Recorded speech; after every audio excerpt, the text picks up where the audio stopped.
The vice presidential debate is happening right here in New York City, and people are excited.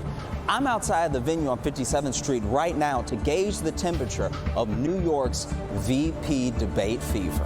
And I'm on the other side of 57th Street because there are New Yorkers pumped about this debate literally everywhere. And I'm on the corner of 57th Street because there just happens to be New Yorkers here as well. So on a scale of 1 to 10, how excited are you that the vice presidential debate is in New York City? I'm going to say -2. Okay. Didn't even know there was a debate going on. So you're not excited? No, not particularly, no. I personally don't care. Is that happening? No idea what's happening.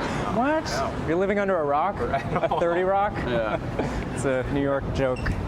Do you think that this vice presidential debate is going to sway you in any way? One way or the other? Oh, okay. I don't really expect much. So they almost don't need to do it. Yeah. Like it's...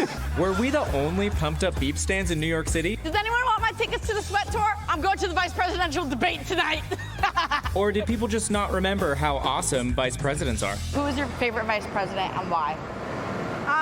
So Joe Biden was my favorite. Are you going to ask who my favorite is? I mean, I might as well. It's Dan Quayle, and I'm wearing my favorite Dan Quayle t-shirt today. Every morning I wake up and I choose which Dan Quayle t-shirt I'm going to wear. I don't know who that is. Now, do you have any at all, favorite VP moments in history? No. No? Okay. No is also a very correct answer. I'm going to give you the name of a person, and you have to tell me if they're a former vice president or something else. Okay. Okay, so Richard Mentor Johnson, former VP or serial killer? Sounds like a serial killer. Yeah. He's a former vice president. Okay. Garrett Hobart, former VP or NFL wide receiver? I'm going to go NFL. He's another former vice president. Hobart. That's right. So George Clinton, former VP or founding member of Parliament Funkadelic? That's definitely Funkadelic. That's a trick question. It's actually both answers are correct. Wow. Can you tell me what a vice president actually does? I've never really known what a VP does. To be honest, I don't know. That is a question that Yeah. I would love to get answered. A lot of ribbon cuttings, a lot of hand holding. Like a ornament, very special Christmas ornament that just kind of hangs around, you know? I think they're like a just-in-case thing. Okay. The CEO of Just In Case. The official job of the vice president would be to stand behind the president. Just physically be there. Yes. After hours of searching, something incredible happened.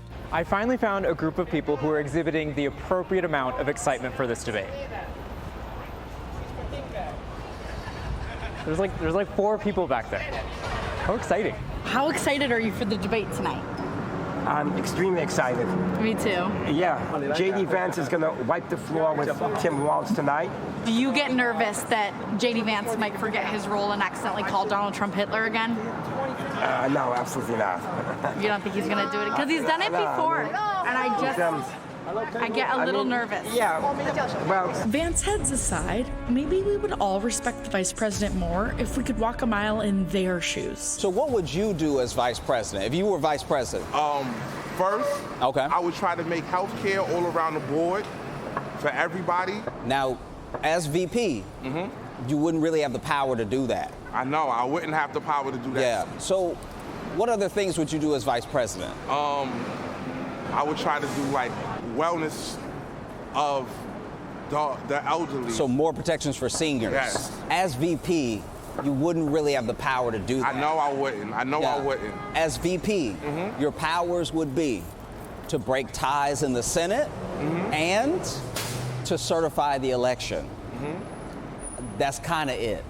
I mean, I would try to do that then. Okay. Now there's a winning slogan. I would try to do that then.